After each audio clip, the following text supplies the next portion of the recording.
Բարև իմ անուշիկ փոքրիկներ, այսօր միասին կարդանք կացին աղբեր հեքիաթը։ Մի մարդ գնաց հեռու երկիր աշխատանք անելու, ընկավ մի գյուղ, տեսավ այս գյուղի մարդիկ ձեռով են փայտ կոտրատում։ Աղբեր ասավ, ինչու եք ձեռով փայտ անում, միթե կացին չունեք։ Կացին ինչ բան է, հարցրեցին գյուղացիք։ Մարդը իր կացինը գոտկից հանեց, փայտը ջարդեց, մանրեց, դարսեց մյուս կողմը։ Գյուղացիք այս որ տեսան, վազեցին գյուղամեջ, ձայն տվին իրար։ Տո եկեք տեսեք կացին աղբերը ինչ արավ։ Գյուղացիք հավաքվեցին կացնի տիրոջ գլխին, խնդրեցին, աղաչեցին, շատ ապրանք տվին ու կացինը ձեռքիցն առան։ Կացինն առան, որ հերթով կոտորեն իրանց փայտը։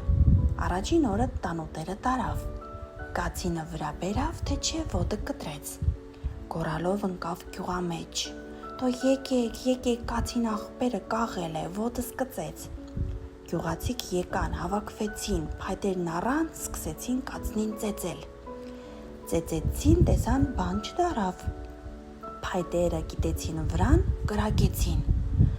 Բոցը բարձրացավ, 4 կողմը բռնեց։ Երբ կրակն իջավ, եկան բաց արին, տեսան կացինը կարմրել է։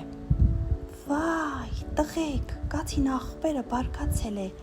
Տեսեք ոնց է կարմրել։ Որտեղ որ է, մեր գլխին մի փորձանք կբերի։ Ինչ անենք։ Մտածեցին ու վճռեցին։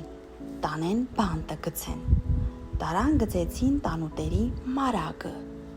Մարագը լիքը դարման էր։ Գցեցին թե չէ, կրակն առավ, բոցը երկինքը բարձրացավ։ Գյուղացիք սարսափած վազեցին տիրոջ ետևից, եկ, Աստծու սիրուն, կացին աղբորը բան հասկացրու։